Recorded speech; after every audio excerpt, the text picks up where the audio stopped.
Okay, so first things first, I want to say my apologies for yesterday. I said that because I was pinned that you couldn't see y'all talking. When I watched it back, when I looked, I can definitely see y'all. So I apologize for that. I did not know it was going to still do that anyways. And y'all bear with me this evening. I am getting over a something trying to intercept my talking and breathing function. So I have some tea. I'll be trying to sip on that as I go through. So I'm going to pray first. We're going to get into it.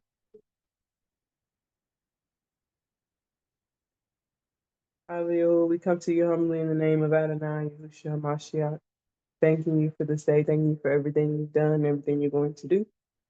As we get into day 2 of this summit, I pray that you have your will and your way in the lives of myself, my son, and my sisters, and anyone that watches this video back. I ask that you say what you would have them to hear, and that it be a nourishment to their ruach and to their minds and to their hearts as we go over information for them in the future. I ask that you help them to know that they are loved, not just by myself and their family, but by you, and that they are beautifully and wonderfully made. I thank you for all the time, energy, and effort you have poured into me for me to be able to part this information, and that hopefully it blesses just one person. It would be so wonderful. We thank you, we love you, we praise you, we put no one above you, no one before you. We ask that you forgive us of our sins that we have committed in thought, word, and deed. And all these things we pray in Yahshua HaMashiach's precious and Kodesh name. Hallelujah. Hallelujah. Hallelujah. Okay, hold on one second. Let me get my. Hey. All right. So we did our prayer. We about to jump into part 2. This is day 2. And this is our agenda for today. We're going to do an introduction. We're going to review the reflection, homework / journaling stuff that we talked about yesterday. We're going to talk about grace a little bit more, get into the meat of our day today, thinking about pain and our letdowns, and then any final tips and takeaways. And as I said yesterday, feel free to stop me on the slide that you have a question or a comment on. This is very interactive, and I want to make sure that we do all the things as we go through.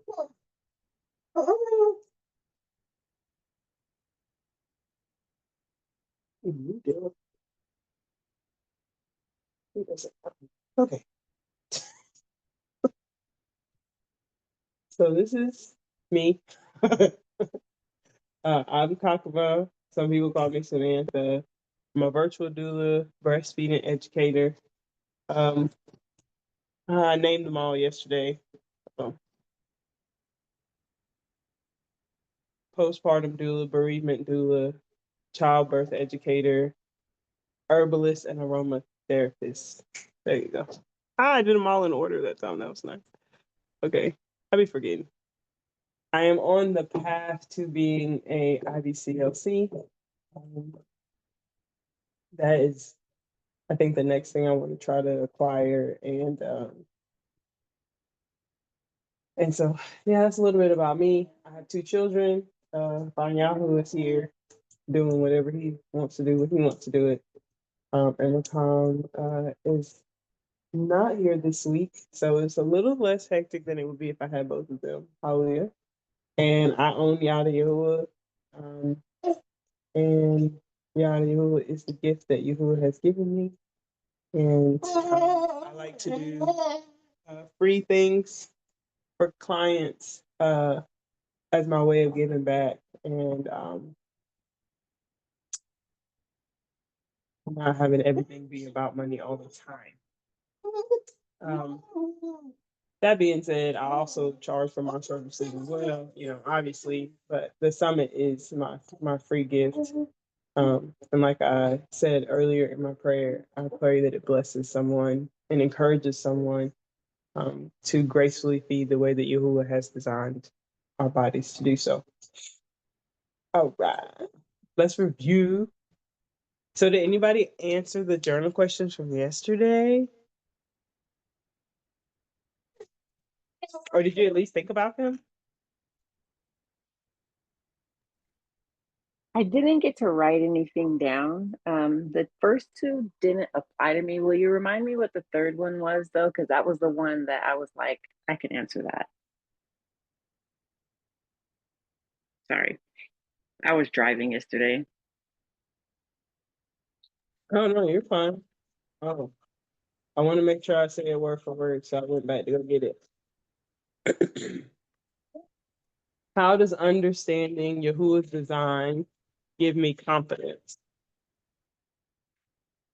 Although I'm not like breastfeeding ever again because I'm not having any more children, it gives me confidence to be able to talk to other women about it because I did not have the opportunity to do it because, as I stated yesterday, I always got mastitis. But just knowing, like, over the years, I've been learning so much about it. And what I learned yesterday, I is new information. I'm like, oh, wow, that's so awesome. Just to know that the connection that it gives to a mother and a baby, you know, to be well connected with one another. We had a conversation about the pacifier, and to know that it's like I was stating, like how the thumb was given as a pacifier, but to know that when they want something, being comforted by the mother's breast is much more deep than a lot deeper than I anticipated in the first place. So being just an advocate before I was an advocate, but now the more I learn, the more of an advocate I am and desire to become for future breastfeeding moms. I just wanted to say to that, that's really the inspiration, because and I'm not calling you old. I'm just saying that Titus 2 says that the older women will teach the younger women. And if as women we weren't as excuse you, we weren't as shamed by our older generation, by and it was more acceptable, I think that that would be a turning point for a lot of women. You know, like you weren't able to do that yourself, but you are able to provide at least some sort of resource and encouragement for others. And I think that that's really great. And the conversation she's saying about the pacifier, yeah, we talked about how we are quick to pacify our children so that they are quiet. Quiet. But but they don't need a pacifier. They need their mother's breast. That's what was designed to be their pacifier. And so that's what they seek comfort from their mother, from the nurturer. Now, of course, they also get comfort from their father. Um, Studies show that the Adam's apple radiates through the man's rib cage. And so when a child is on the father's chest and he speaks with his deep voice, it calms the baby like a little chest massage, like a body massage does. Um, However, they tend to get most of their nurturing from their mother, and that includes the breast. So we had a conversation about that off camera, and that is what she was talking about. So breastfeeding is just it's so many factors. It's multifaceted, and it's definitely something we don't, as a society, as a Black society, Hebrew, African American, Israelite, fill in all the blank society, we have gotten away from, and lack of knowledge, lack of encouragement, looked down upon, all the things that we talked about yesterday. And so, in today, I hope to encourage a little bit more. Anybody else have anything else that they learned yesterday or thought about with the reflection questions?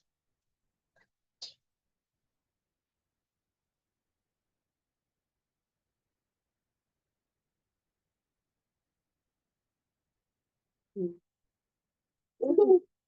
so busy. Okay, let's go to our first video.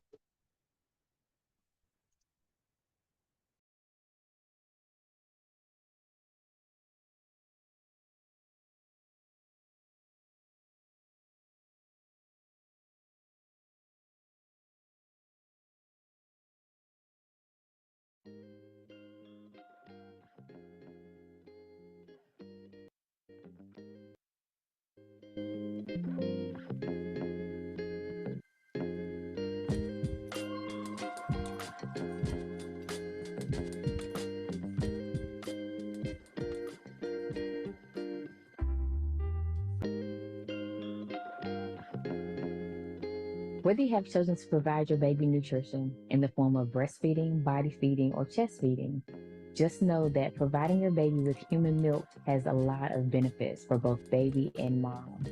Benefits for the baby can be it's great as a first food because it is easy to digest and is soft on your baby's developing digestive tract. The second thing that's great for your baby is that it boosts your baby's immune system. You are literally providing passive immunity, which means you're passing your antibodies from yourself onto your baby. Human milk has been shown to substantially reduce the likelihood of infant mortality. Black infants has the highest infant mortality rate amongst all other races.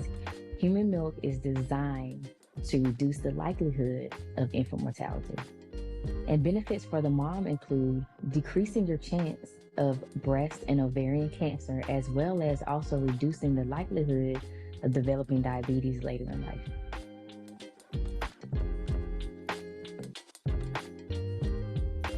Lactation support is very important, not only in the postpartum period after you give birth and after you have your baby, but most importantly in the prenatal period before you've even gotten to Labor Day. You want to make sure that you prepare for any challenges that may come your way. Also, remember, your provider may not have any formal lactation education, which means they may not be able to support you in this process. Not to mention, you only have about 15 to 20 minutes when you're speaking with your provider. So, look for prenatal breastfeeding classes. Look for a doula that has prenatal breastfeeding education courses that can support you through the process. Look for a doula or a support person that can be with you at home in the postpartum period or virtually that can provide support for you and your new baby. People who are great at supporting you along your lactation journey are IBCLCs. An IBCLC is an International Board Certified Lactation Consultant. They are great for more advanced issues such as a tongue tie or a lip tie. You can also have a CLE, which is a Certified Lactation Educator, or a CLC, which is a Certified Lactation Consultant, that can also help you with small challenges such as latching, such as getting a routine down. If you have a strong mind and you have a strong support system, you're going to have better outcomes when it comes to your breast or chest feeding journey. The support is everything because it's going to keep you going when you feel like you've hit a wall and you just can't go anymore.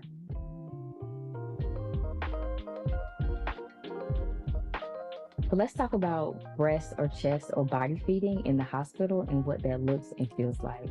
For starters, if you are a mom or a parent that has chosen to breast, chest, or body feed, you want to make sure you let them know that when you get there so that you can have support readily available to you. Babies are born 24/7, so you may not have that support readily available. Make sure you're expressing to them that you don't want formula until you've had the chance to give your baby human milk, if this is your desire. But also be flexible and understanding that if it has been over 12 hours since your baby has had any type of nutrition, they may want to give your baby formula. They meaning the hospital staff. And that is just to make sure that your baby is still getting some type of nutrition until you're able to provide them with the human milk. As a Black or brown mom or Black or brown birthing person, I want you to understand that the breastfeeding support is not always as strong for you as it may be for someone else. Most often, Black or brown people are considered to not want to breastfeed. They're not always asked about breastfeeding. And so you may not be always given that option. So make sure you speak up and you communicate and you let someone know, these are my plans and I need support with this and I need support with this before I leave, not on the day that I'm being discharged. You want to also remember, not all areas are inclusive. So if you are someone that has chosen to chest feed, you have to make sure that you have someone there that is well versed and well educated in assisting you with chest feeding options or body feeding options.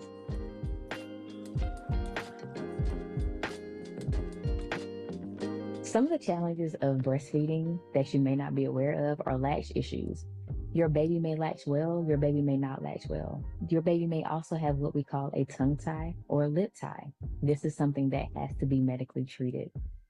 Your baby also may have issues with what we call getting on a schedule. Babies are used to being fed 24 hours through their umbilical cord via the placenta. Once birth happens and baby is detached from their placenta, they now have to get on a schedule so that they can maintain their birth weight. Also, some other challenges may just be societal issues. Not everyone is comfortable with breastfeeding, especially breastfeeding in public. Not every part of society is comfortable with seeing someone breastfeed in public. So let's talk about Instagram versus reality. Yeah, I know we see all the beautiful breastfeeding pictures all over Instagram, but the reality is we don't usually see them in our real life. You may be the only person that has chosen to breastfeed in your family. You may be getting criticized for breastfeeding. You may have family members or friends that just don't understand it. They may not understand why. Or it could be the opposite. You could be getting pressured to breastfeed and you're not comfortable. You could be being pressured by your family, by your friends, or even by your partner. What does that do? What does that say to your mental health? When you're seeing all these images of these moms on Instagram who's having this, what looks like flawless breastfeeding journey, and you're home at night struggling, you can't sleep, baby's not latching, that can take a toll on your mental health. Or if you're in the house with a partner who's telling you to just stop, just quit, that's not supportive for you. Or just the opposite, your partner could be forcing you to breastfeed. That's also not great for your mental health. So think about what your reality is, what it looks like, and what it feels like for you, and get support based around those things. Familial support plays a huge role in breastfeeding success. You may not have that support from your family or friends, but you can look for outside support, such as social groups that are breastfeeding moms or breastfeeding support groups. Also, remember, just because mom didn't or grandma did not doesn't mean that you can't.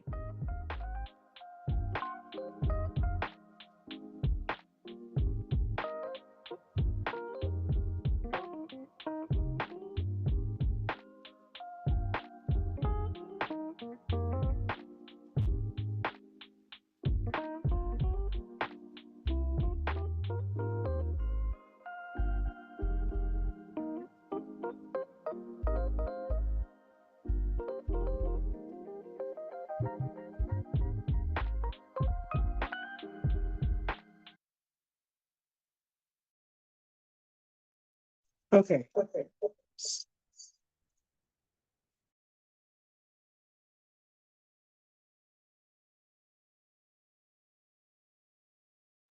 So,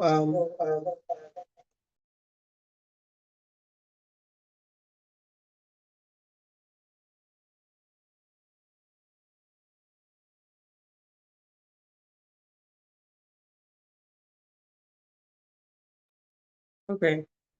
Ah, that's so much better. I kept hearing an echo. I had to fix it.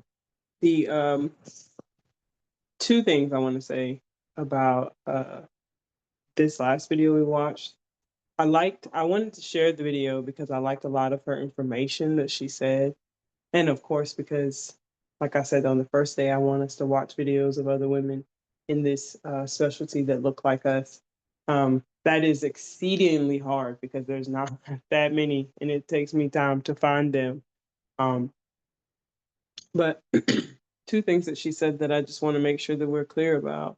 Where she's saying breastfeeding, chest feeding, or body feeding, she has to be politically correct for those that are not uh, born female. Do you get what I'm saying?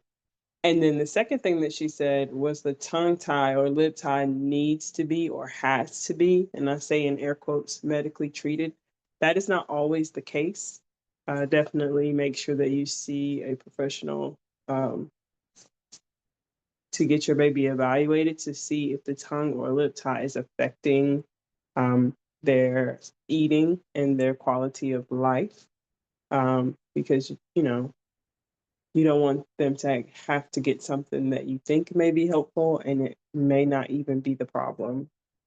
Which recently, almost happened to one of my clients who gave birth in February. And so it's not always the case that you have to get those things treated. I just wanted to make sure I put that out there as well, because depending on the baby's circumstances, um, some can live completely fine without any surgery, and then some need it. So it just depends. And so I just wanted to make sure that I did state that for the record. Nay, whenever you said, is that a physical thing or a figure of speech? Are you saying the breast chest feeding thing? They so they're like, oh, okay.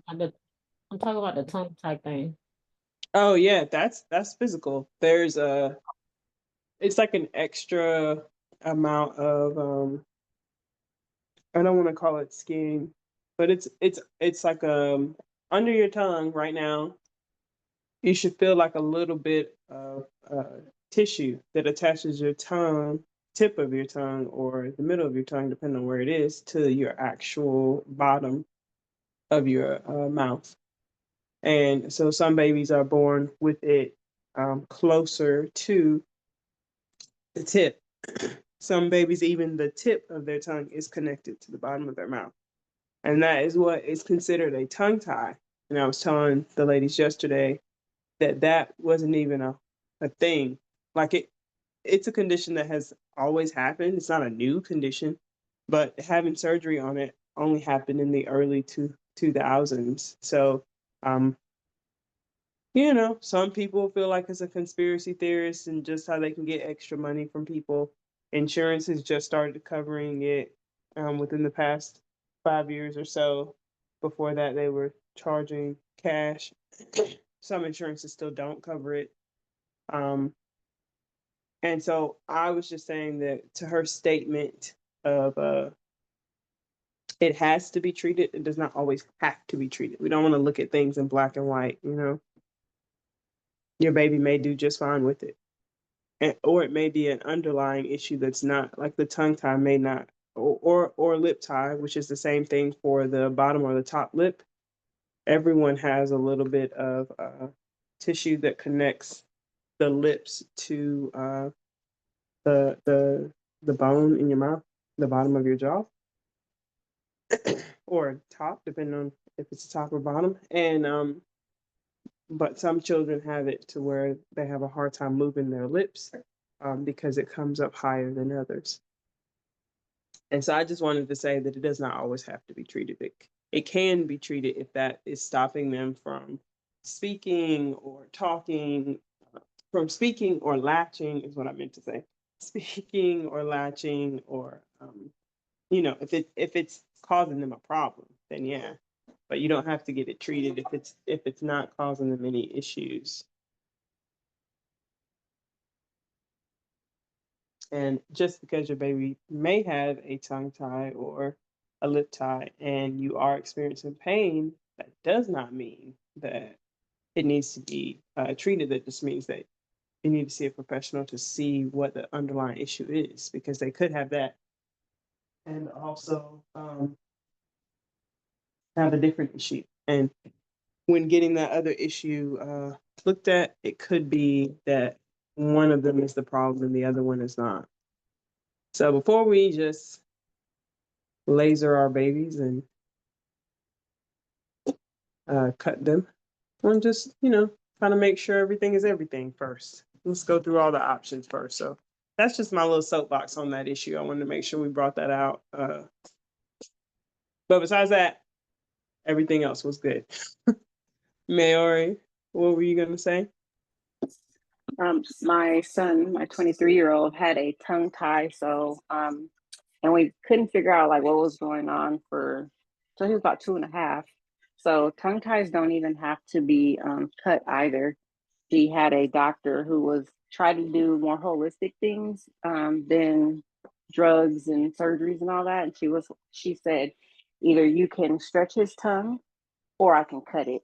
And she was like, if I cut it, it's going to be painful. So I did the honors of torturing my child, but it's really easy. It's probably really uncomfortable because that little piece is really short for the tongue tie. But there are like exercises to do, like pulling the tongue out. You do have to hold it out. They will cry. You do have to pull it out and hold it upwards and move it side to side. You have to do these things manually. You may get bit, but it is definitely another way. Even with the lip, you can do the exercises to lengthen that little piece in there instead of doing a surgery, which is wild because I don't even know why they want to cut on it if there is another option. But call me a conspiracy theorist, even though those two words cannot go together. I believe it's about money too. That's all.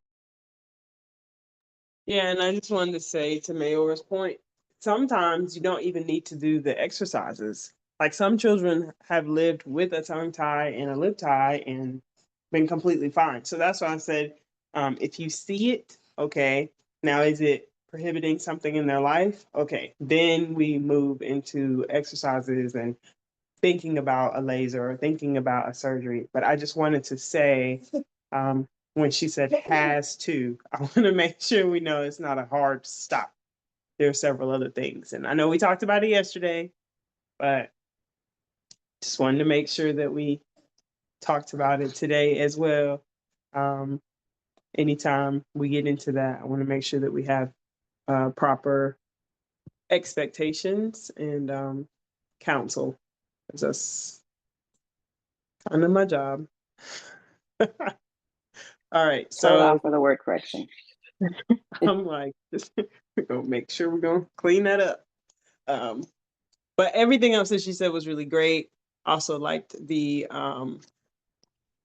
this baby. I also liked how she talked about the statistics and the shaming thing that we talked about yesterday as well. And so I just want to make sure that even if we don't have any more children, pass that information along. And if there are children or young mothers that we come in contact with, sometimes just being there for them, like if you see that they're struggling, do you need anything? Can I help you? You know, instead of like, maybe she shouldn't breastfeed because she clearly doesn't know what she's doing. Like sometimes we just need a sister, you know, and that's we call each other sister. We should be that sister, especially when someone is struggling with like giving their baby life and nutrients. You know, you know. Go ahead, Leo. Hallelujah. I'm glad you said that because I remember it had come a point where my bot wanted to tap out. And I was like, she needs you. And she was like, but it's really, really painful. And again, like I said, I've never gotten the opportunity to do it. So I helped her. Like that sister thing that you're talking about. I love that because if we know it's going to be painful for someone else, helping them through the pain for my bot, I was able to do the massage for her because she started to get mastitis started to roll in, and being that I experienced it, I'm like, no, we got to get this out, and it's going to hurt, and you're probably going to cry. But I rubbed and rubbed, and I have a pain oil that I created, so I rubbed it on there and just helped her through the process. We do need each other for everything. And I think it's awesome that you said that as far as being sisters. And I got to experience it for the first time, helping my daughter through it.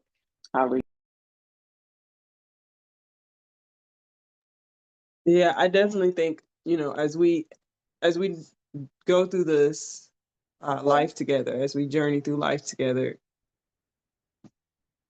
we think of being sisters in capacities where we feel comfortable or we feel like we know what's going on, but you don't always have to know what to do or what to say. But, you know, I'd say just think about what you would need in that moment. Not saying you go do above and beyond, but ask first, you know, can I help you in any way? Do you need anything? You know, sometimes when I'm nursing, I am so thirsty and because I forget to bring the water.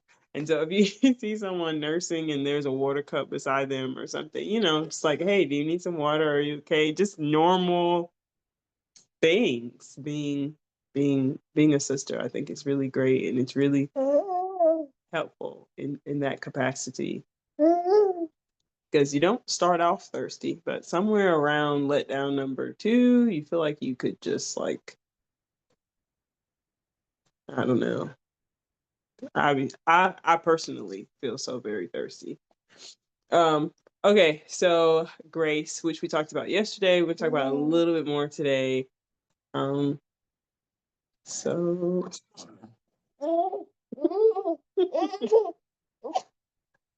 so this is Grace, Chet Noon, and so we went over like all of this yesterday. So I just want to remind us of how we behave and how we speak individually and collectively declares Yahuah's esteem on the rest of the earth.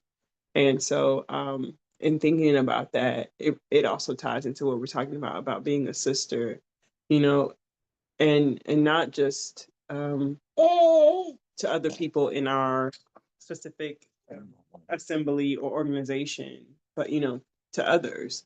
I don't know if you guys all saw the testimony that I posted last night, but I was saying how there was a Christian lady, a Caucasian Christian lady, who reached out to me in my time of need and helped me through a very difficult situation.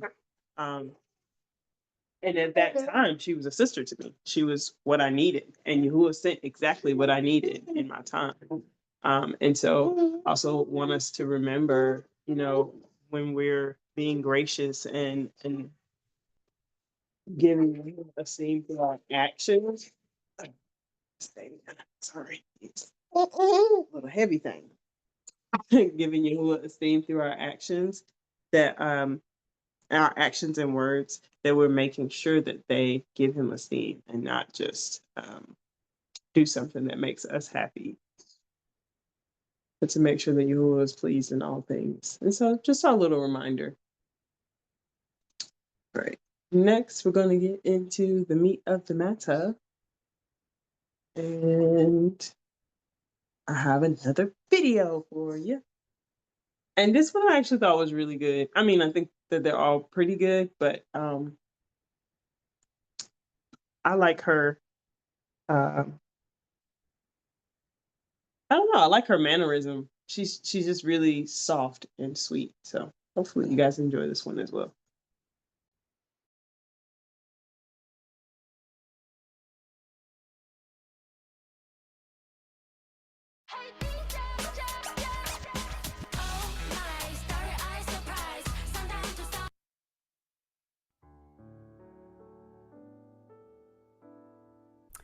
Hi, welcome back. I'm Jeanez, registered nurse and lactation consultant, IBCLC.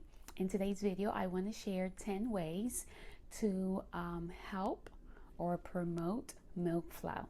So we're going to be talking about breastfeeding letdowns and how to encourage more than one during breastfeeding or during pumping. Okay, so let's begin. So the hormone oxytocin is the breastfeeding hormone that's responsible for the release of milk from your breast.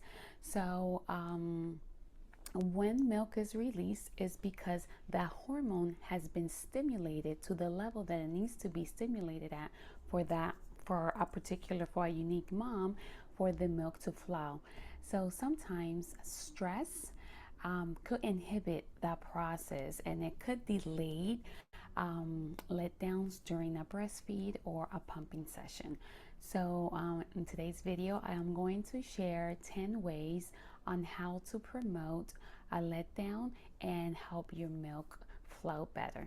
Okay, so let's begin. My first recommendation always is to do skin to skin when possible. Skin to skin is so helpful and beneficial for both mom and baby. It calms both of them to a point where the breastfeeding experience is more enjoyable. So whenever in doubt, do skin to skin, especially during the first 3 months after birth. The next thing you could do to encourage a breastfeeding letdown is to do some breathing exercises, some breath work. So if before putting baby on, latching baby to the breast, you take 3 deep breaths in through your nose, out through your mouth, and you relax your shoulders. So while you do that, a lot of times I find moms that they breastfeed like this without, unconsciously, and then once they're reminded, then they realize that they were tensing up. So when you take 3 deep breaths during a pumping session, during a breastfeed, at the beginning, in the middle, at the end, is really helpful to promote milk to flow. Remember that when your body is tense and stressed, it won't let oxytocin do its function. The thing that can be done to promote milk flow is taking a warm shower or bath. That will really relieve tension from the body, and it will encourage your milk to flow. If taking, a shower is not possible at the time, then you could do a warm compress. And along with that, you could do breast massage, gentle breast massage, and some hand expression will also help in improving and encouraging our milk flow.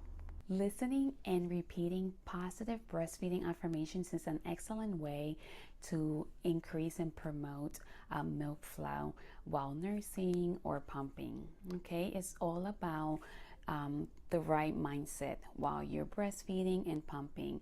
So anything that's going to reduce stress, and then that will allow oxytocin to function better. Okay, so positive mindset, listening to positive affirmations will really be beneficial.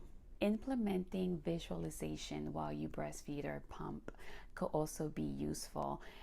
You could just visualize, close your eyes, visualize like waterfalls or just milk flowing through your breast. So another thing that you could do that is helpful, that has helped me, is changing scenery, is going out for a walk, especially on a sunny day, get some vitamin D and some fresh air, and that will really help your milk to flow. For me, it worked. I always felt an increase in milk flow when breastfeeding or pumping after going for a nice walk and getting some fresh air. Music could be very therapeutic, playing your favorite music or something that is soothing and calm could really help promote a breastfeeding letdown. If you're pumping, you could combine a few of these things, like playing your favorite music or something that's relaxing, or watching your favorite show on TV, just something that's going to distract you, and you're not going to be fixated to looking down to the bottle and see what's coming out. Even covering the bottles with like baby socks so you really don't see anything until the end will really take the focus off you in terms of what's coming out. So that is, I think, a helpful tip. If you are exclusively pumping or just pumping, a few times during the day, a combination of these things could be really helpful. So I hope these tips were helpful. Let me know in the comments if you try any of them. And I thank you for watching. If you feel that this video was helpful, give it a like, share it with anyone that could benefit from this information, and I'll see you in the next video. Bye-bye. Didn't she just remind you of somebody's mom? She was just so sweet. That's what I thought when I watched her. I was like, oh, she's so sweet. I really like that one, especially when she talked about covering up the whatever type of pump you have, covering the output of where the milk is, just so that you're not fixated on how much milk you're getting, and because that's a whole thing. A lot of women really, really fixate on that. And like I said yesterday, just remind yourself you're trying to feed your baby, not all the babies on your street. You don't need. There's videos of how to get you to 10 ounces in one session. Notice I'm not showing those videos because nobody eats 10 ounces in one session. You don't need that much milk. In our bodies, we're not cows. We're not designed to be doing that. If you are doing that, then you are oversupplying. And I just want to know what you're going to do with the milk. What's going on with it? Unless you're making soap or bars or something like that, then you really don't need that much milk. Even a mom who's going to work doesn't need a week's worth of milk at one time unless you work a week away at a time. Sorry. He's making all types of noises. It's just confusing me. Yes, yeah. Definitely freeze it. Now you can freeze it for up if you have well, they say if you have a deep freezer, you can freeze it for up to a year, like one of those old school little corner things. But most people are using it for so they can like be able to be away from their baby if they want to go to the movies or something like that. But I do know some women they feel sad because they don't produce as much as they see people producing on Instagram or YouTube or whatever. But the body is made to make enough milk for said baby. If it makes more than enough milk, that's great. But if it only makes enough milk for your baby, then that's okay too. And so that's the point I'm trying to get across. All right.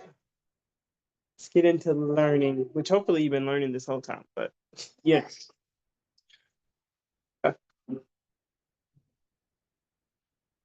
Oops, baby. Okay, so I got some more statistics for you. Did you know that 92% of breastfeeding mothers experience nipple pain in the early days postpartum? And oh wait, my bad. I missed your chat. Yeah, so they're super picky about like donating, but there's a Facebook group that you can donate in, and they are always taking donations, and they actually help the milk go all over the world. I can't remember the name of them right now, but I promise to have it for tomorrow.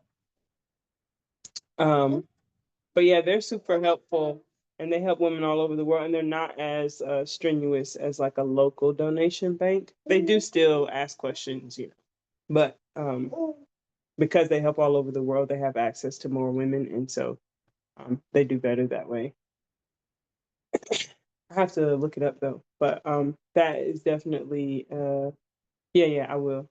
That's definitely a way to help women because there's tons of women who need help. Okay, so the letdown reflex is triggered by oxytocin, which we talked about yesterday, and that's a hormone that's sensitive to stress, and high stress can block letdown, and that's from the Leletrigine and AAP. So we talked about a little bit yesterday about not being in so much stress or pressure. And that's really why I like the previous lady's video when she talked about visualization, listening to ocean sounds, scripture. Eshawn Burgundy has like a whole list of playlists where he reads scripture and has sounds in the background. I know Sister Selah and Ama Tamara have started some of those on the Bachem Yah YouTube channel as well, where they read scripture and have flute sounds or sounds in the background as well. And so just trying to relax and feeding your baby or pumping, whichever you're doing at that time, is definitely helpful. And so 1 in 3 mothers say that pain is the reason they stop breastfeeding earlier than they planned. And like I said, if there's pain, then something is wrong because pain is not, it's supposed to be a very natural process. There can be sensitivity. Some people have letdown sensitivity, like they can feel the letdown happen before it happens. And sensitivity is one thing, but pain is not something that you should be experiencing, especially with something you're going to do probably 12 to 14 times a day. Don't want you to be in pain that often. That's a lot. Okay, so when proper latch is achieved, pain often improves within the first 2 weeks. And so that's why when we talked yesterday, I was saying definitely make sure that you get help ASAP. Don't be in pain for 2 weeks and then say something. Don't be in pain and then quit. If you feel pain, let someone know because pain should not be happening. Sensitivity, maybe. Really? Making me work. Sensitivity, maybe, but not pain. Should not be experiencing pain. Hold on, wait, I gotta switch the slide. Your head tilted back again. Wait. Oh. Okay, so now we're gonna get into why do you feel pain. And there's a few different reasons. Okay. So first, which is most common, is a poor latch.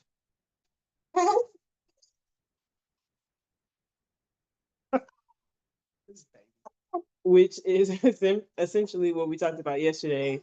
That can be nipple feeding, where the baby doesn't get as far back on the areola. I hope y'all can hear me because he is so loud.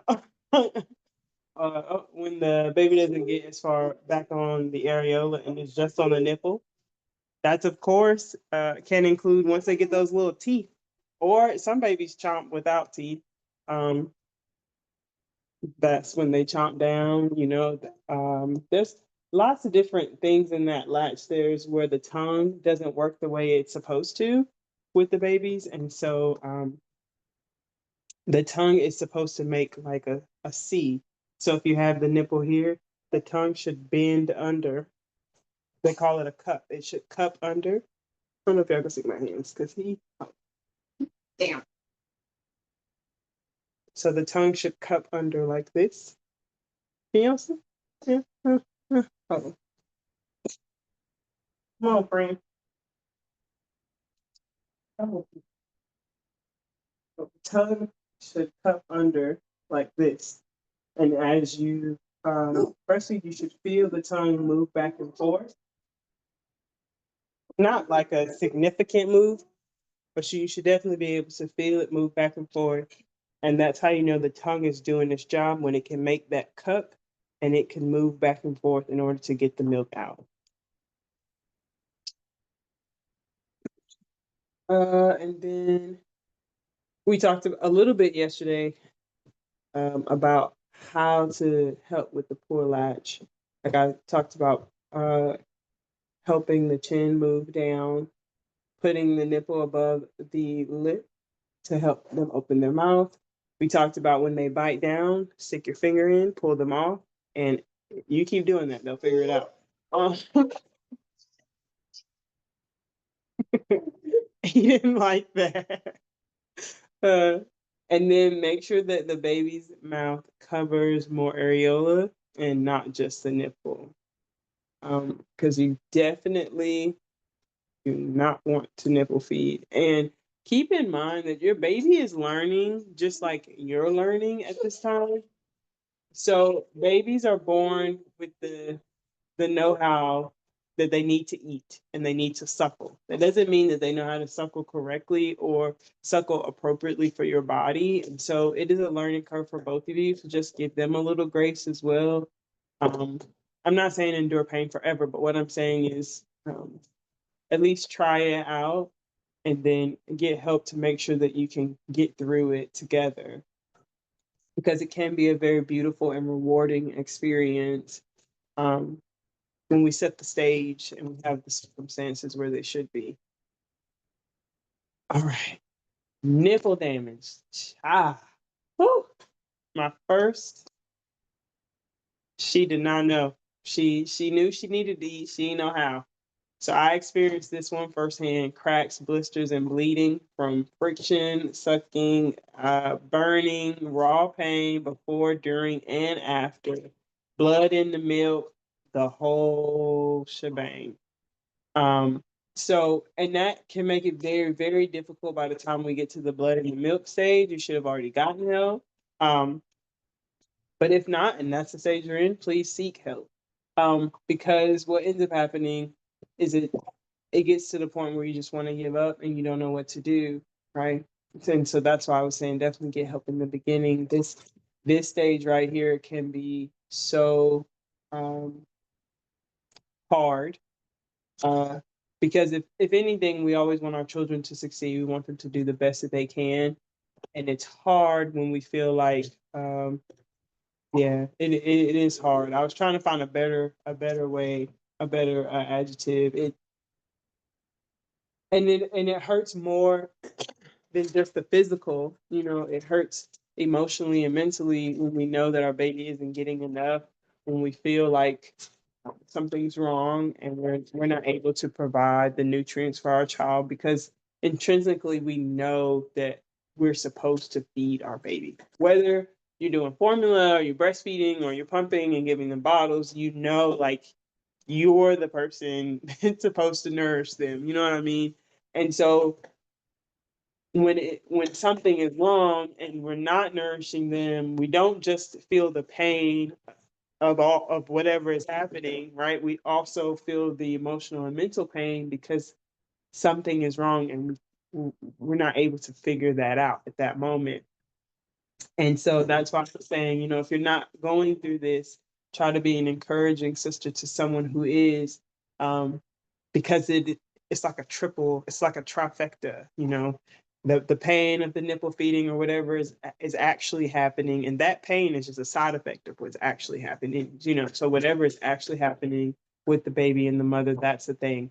But then also feeling not good enough, you know, and if there's no positive support, the mother could feel like she's a failure because the baby's not getting enough milk, and why can't I do this? Other women can do it, and you know all those things that come into play. And so, as I said, definitely being a good support system and being there for other women, especially in that time. Now, do most women walk up to other women and tell you that they can't breastfeed? No, but or they're having a hard time with it. No. But if you know a woman who recently had a baby, doing check-ins and just being a listening, supportive ear can help you be in that position to be more supportive to her, and being a safe place for her to go to, you know, especially if this is her first time having a baby or if it's her first time breastfeeding. You can be the support that she needs. All right, so then engorgement and plug ducts. We talked a little bit about this yesterday. It's breast fullness, it's blocked milk ducts. Now, that can have two different solutions depending on which side you stand on. If it's mastitis, we talked about yesterday how that could be, how that is inflammation actually. Sorry, how that's inflammation. And we talked about the massaging, we talked about all those things, catching that early on, and cold compress. If it is actually like engorgement and milk is just sitting in there, then you need warm to get the milk out. Or baby, one of the two, to get the milk out. I don't necessarily recommend pumping in those instances because the pump is actually not getting all of the milk. It's not actually emptying the breast. And so you might have where it is you're pumping, and some of them, some women experience where their breasts get so firm, and when they pump, it's still firm and it's too firm for the pump to pull the nipple through the suction. So you definitely want to, when you start feeling like that, you definitely want to bring the baby and let the baby get the milk out. Like I said yesterday, babies are like little pro milk extractors. Um, and so for that, that one can have a two-part type deal depending on why you feel, why your breasts feel firm or engorged, or, you know, because mastitis doesn't just like happen in 5 minutes. It's a process over time. So if you can catch those different feelings early, then there's different things that you can do. And so that one's a little bit more case by case, but I just wanted to make sure it was on there because it is something that women struggle with. And it is so painful. Okay. Next two is the letdown reflex sensitivity, which I started talking about earlier. And I actually had a client, can't remember if it was this week or last week, but I had a client who was saying it hurt. And I was like, okay, hurt like pain or hurt like sensitivity? And she was saying that when she has a letdown, which is essentially like when the milk rushes in, she feels a strong sensitivity that it's not pain, but it is very sensitive. And so what I ended up finding out with her is that she's an overproducer. And so if you see on the screen there, it's an overactive or strong milk ejection reflex. So it can be, so for most women it's not intense, you know. Some women, especially, exactly, sister, that's what I was saying. When you're an overproducer, you'll have those issues. where it feels strong because the milk is like gushing, right? It's like where I've even seen some women just touch their breast and the milk just sprays, and I'm like, whoa. And I've seen one woman recently, I think it was this week, she was feeding her baby and there was milk all down the baby's, like the baby was just drowning. Not literally drowning, but there was just milk all over the baby's mouth because the milk is coming out so fast. And yeah, that's how you know you're overproducing. You've got enough milk to feed probably 2 babies, 3 babies. And so with overproducing, though, one thing I do want to caution is when you are feeding like that, as your babies get older, they do need more calories. And so some things that overproducers tend to run into a little later is that the milk that's coming out first, that is I mean, it has antibiotics and all the things, but it is more like a watery substance. And the milk that comes at the end has the calories. So if you want to, babies normally take about 80% from the first breast or from the first feed, and about 20% like lunch and then dessert, or dinner and then dessert, however you want to say it. And so what you want to do is try to make sure that you get that good first let down, let them take a little break, if that's enough to satiate them, and then give them the calorie dense milk. Or if you have some calorie dense milk saved up, to give them some of that to make sure that they're getting their calories, because a lot of women that overproduce, what they'll say when their baby hits like 6 or 8 months, in that space where they need more calories because now they're more active, they'll say like, well, they're eating, I don't know why they're losing weight. Well, they're losing weight because while they're eating, while they're getting all of that milk, they're not getting the calories that come at the end, because they're just getting like the beginning part, the fore milk part of it. And so you want to make sure that your baby is getting both. So flange size, which we have a whole day, and this is just like a pre-test of that. I think it's tomorrow, maybe. I have to look at the schedule. We have a whole day on pump parts, pumps, and flange sizing and how to know and all the things. But I wanted to mention that here because some women do, when pumping, they're using the wrong flange size and they end up having extreme pain. And they don't have that pain whenever they nurse, but then they say like, oh, this pump is not the right size for me. But normally it's the flange, because the pumps typically are made to be versatile, and it is the flange that determines which size nipple or what have you. And so definitely measure your flange size if you are noticing an issue. If you're not, and the size that came with your pumps is great, then be great. Don't obsess about it if it's not a thing for you. But if it is and you feel uncomfortable, or if you feel like you're not getting enough suction, then adjust the suction on your pump first. If that doesn't help, then I would definitely suggest getting a different flange size. And most pumps come with at least one or two, and they try to start with like a smaller or a middle one.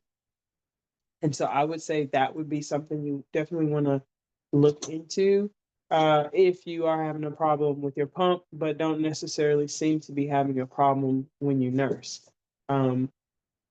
Because when you nurse, the problem could be latching, or it could be that the baby is teething. And then whenever you pump, the problem could be the flange size, or your suction is too high or low. And so you want to make sure, oh, and charging your battery and cleaning your pump parts, which, like I said, is, we have a whole different day to like get in depth with these things, but definitely make sure that you charge your pumps. Don't let them be at like low battery, because it's been proven that low battery means low suction. Even though they will still work, they're not suctioning as well. And then cleaning your pump parts, if they have not been cleaned for a little bit, then the milk in there and the fat in there will make it not pull and suction as good. And so you will find that your breasts feel more full than they typically did whenever you first started using it, or whenever your pump parts were clean. And so all of that is just, we're just throwing that in there. We'll talk about pumps and flanges and all that good stuff later. But this is the last slide of the meat of the matter. Does anybody have any questions or comments or anything that I didn't see before we go to the next section?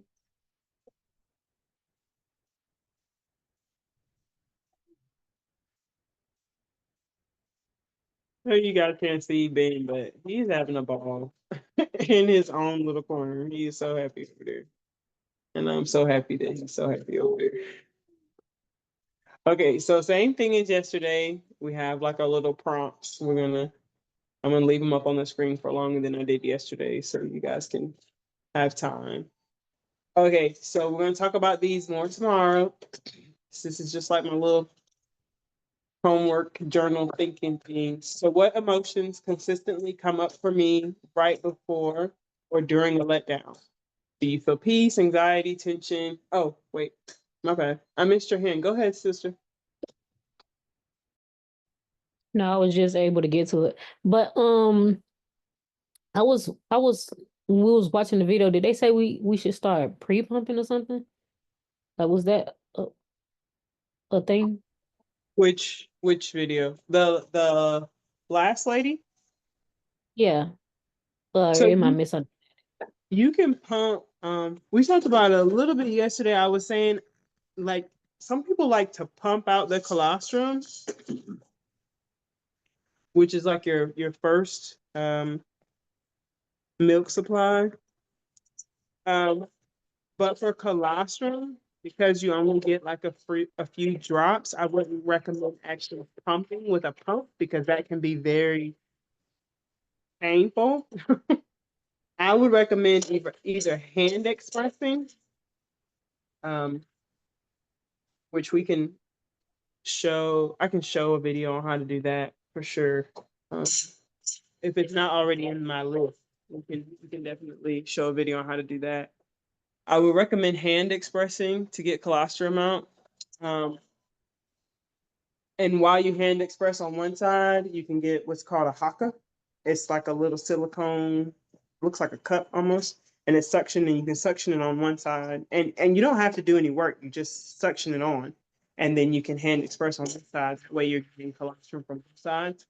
I do want to say, because this is like a thing in the breastfeeding world, I do want to say that your baby can only eat about an ounce when they're first born. So don't expect like milk from the shamayim. It's not a thing.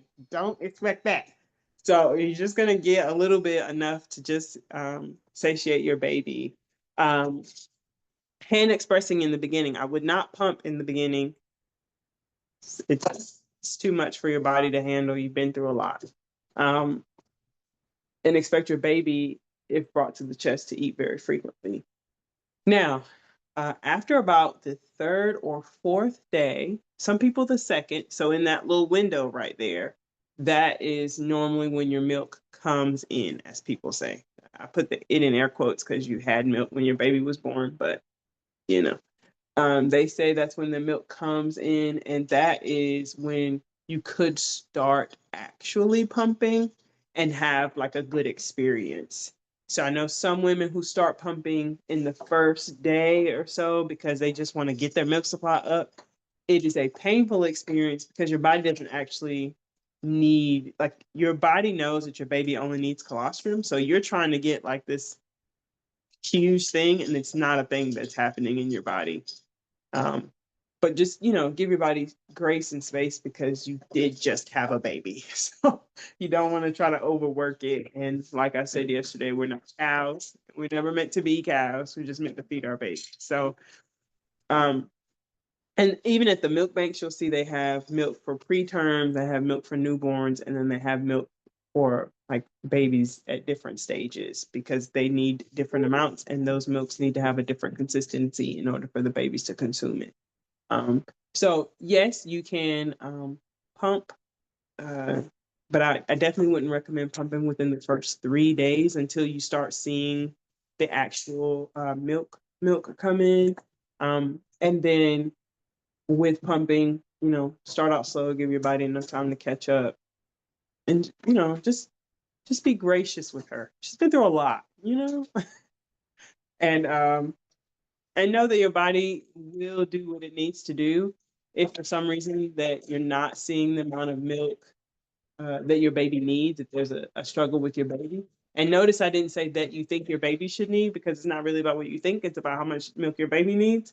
Then there's lots of herbs and different things that you can do to increase your milk supply in order to make sure that your baby is satiated. And so hopefully that answered your question. Yeah, you said you wouldn't recommend doing it until like the 4th day or a week. Yeah, you'll feel a difference. Depending on your body, it should happen either the 2nd or 3rd day. Some women it happens that 4th day, but they start to feel like a heaviness in their breast. And that's how you know, like, okay, it's happening now. And then you can start pumping from there. And like I was saying yesterday, I recommend feeding your baby on one side and pumping the other. It just makes the whole process take less time. So sometimes people will feed their baby and then they'll come back and pump that side. It's just elongating the process, and also you're not getting that surge of oxytocin like you would get with your baby to the chest. So what you want to do is feed your baby on whatever side and rotate those sides too. Don't always feed your baby on the same side. Try, if you start with the right side, feed your baby on the right side, pump on the left. When you're done, you're done. So you should be done feeding your baby and done pumping about the same time. Pump may take about 5 minutes more, just depending on what kind of pump you have and how the cycle is set up. And then next time, feed your baby on the left side, pump on the right. And then that way, you should keep an even milk supply on both sides. When you only let your baby nurse on one side and you only pump on another side, then you'll see like a difference in your milk supply. So you want to try to switch back and forth as much as you can. I mean, it doesn't have to be a law, right? But just try to make sure you keep it even. Okay, totally. Yeah, no problem. Okay, so anybody else before I go forward? So I want to make sure that we all feel good. Cool. Yeah. All right. What emotions consistently come up for me right before or during a letdown? Peace, anxiety, tension, or something else? And then the reason that is important is because if you can hone in on or be very specific about what emotion comes up, then you know what you need to do in order to help yourself. Like there was this one client that I saw recently, and she was saying she gets so anxious. And I was like, why? She's like, well, because I don't think it's enough milk. And I was like, well, you have to be relaxed in order for you to get enough milk, right? So you can't be tense thinking about how it's not enough milk, because then you're not going to get enough milk. And then you're like a little self-fulfilling prophecy, you know? And so we talked about like different things that make her relax. She talked about a back rub from her husband, or she likes drinking Pepsi. And I was like, okay, well, you can definitely, you can have a Pepsi, and you can actually, this is a little controversial, but it's my job to tell you the truth. You can actually drink alcohol while nursing your baby. Now, you cannot be drunk while nursing your baby, which is where that stigma comes from of like no alcohol, because as adults, we should know our limits, right? So if you want to have a glass of wine and still nurse your baby after, you would be fine. As long as your glass is a regular glass, we ain't trying to have like them big old wine glasses that they be using. A regular glass of wine is fine and still nursing your baby. You don't need to dump that milk out. However, you don't need to be overly intoxicated or under extreme influence of other substances. Y'all know what I'm saying. This is going on YouTube, on other substances, and nurse your baby, because whatever effect it has on you is the same effect it's going to have on your baby. So if you are overly intoxicated, then your baby will have those same things, because they're a baby human. If you're under other influences, then you will see that your baby will exhibit those influences if you are not using them or consuming, I guess is a better word, in moderation. So you will see those things start to happen. So if you feel anxious, you can have a soda. You can get a back rub from your husband. You can watch your favorite TV show, like the lady was saying, and laugh. You can um, listen to scripture meditations, or like I was saying, Ishan Burgundy has great ones. Sister Selah has them. There's lots of them on there where you can listen and hear relaxing things, and you can save it on your phone, and then it's available whenever you're ready.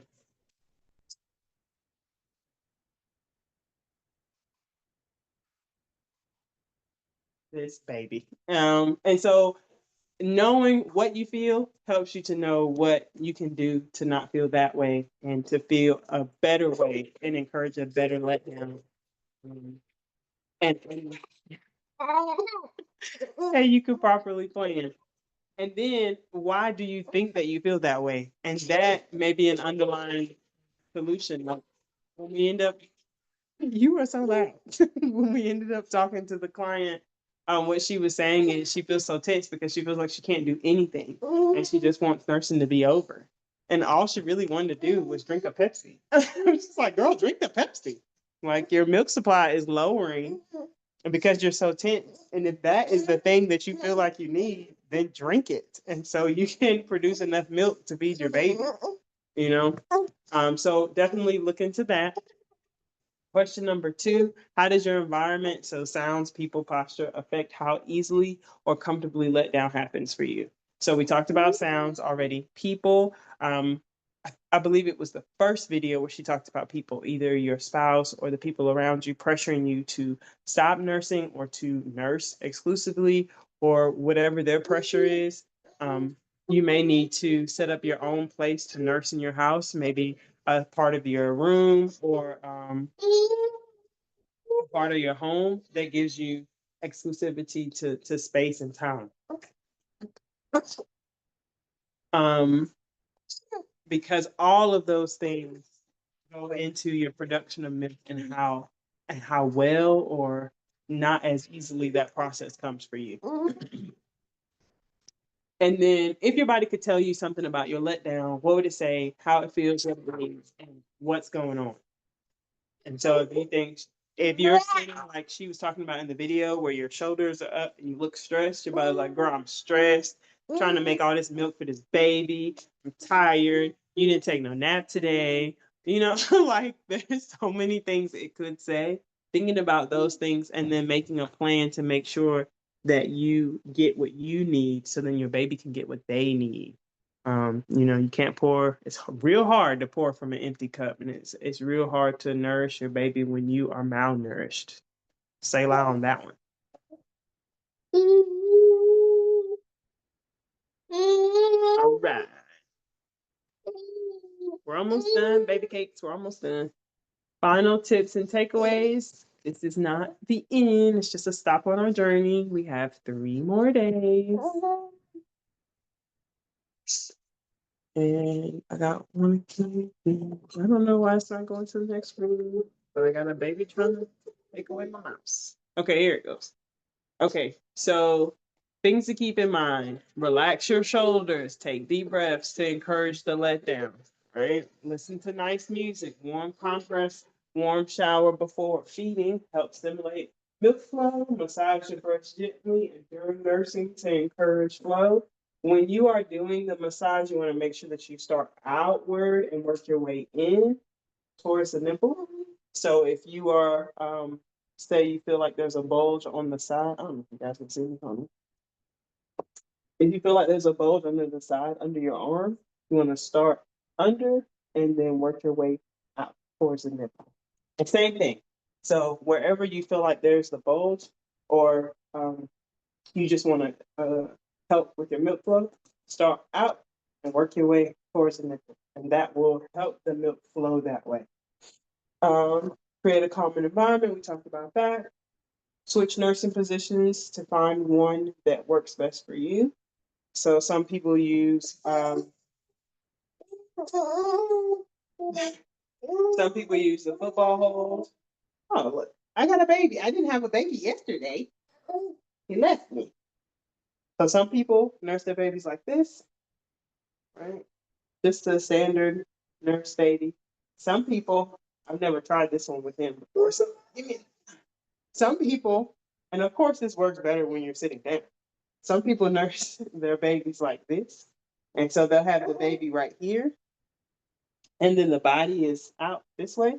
Make sure if you do this one though, you definitely need to make sure that you have a something on your baby's feet, because when their feet are grounded, they do better. Some people do the laying straight down their chest, and this will work with a smaller baby. I mean, he can do all the positions, but he's just a little bit heavier. And so they do it like this, where the baby is at the breast and laying on their chest. Some people do it on the side, where they may be sleeping. Yep. And so it's the same thing, but the baby would be on the side. So there's tons of different positions that you can do and try out and see what works best for you and your baby.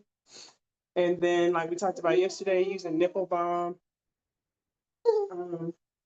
Make sure if you're going to use a nipple balm, though, you use one that can be eaten for your baby. They have some that need to be wiped off, but when you wipe them off right before you feed your baby, they say the baby still gets traces of that.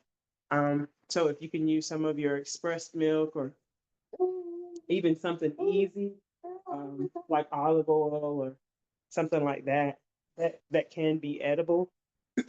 Those are a little better than the typical nipple balms. They do make some good ones though. Ensure a deep latch, like we talked about. Shallow latching is like number one cause of pain, and that's the nipple feeding we talked about. No tight bras or clothing. But the tighter the bra, especially the ones with the wires, they are sitting on the one of your major milk ducts under your breast.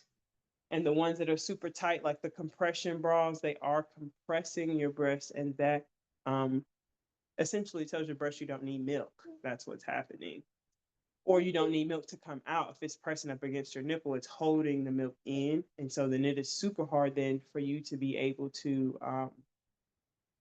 get the milk to come out when you want it to come out, because you've had them compressed for 12, 18 hours, however long you had the bra on, or the clothing. And then we talked about breathing and visualization. And then, as I've been saying for 2 days, make sure that you get help if you see pain, okay? Or you feel pain. If you feel pain, get help. If you feel pain, get help. I'm going to say that like 50,000 more times over the next 3 days. If you feel pain, get help. That's it. That's what I'm trying to drill in your brain. If someone's like, "Oh, I didn't know breastfeeding could be so painful," what do you say? "Oh, I think you should get help." Like, that's supposed to be painful. That's what you say. That's the catchphrase right there. And then thank you so much for coming along with me on this journey today. Ways to contact me: support@yadah.com. If you got a text, which you all should have gotten a text in order to come here, that number is our business number. You can text me there. Our website is yadah.com. Ways to support: you can donate to Cash App, the $ Samantha 31792, and you could follow me on Instagram, and it's _Yadah_Yahuah. And does anybody have any questions or anything they want to say for today?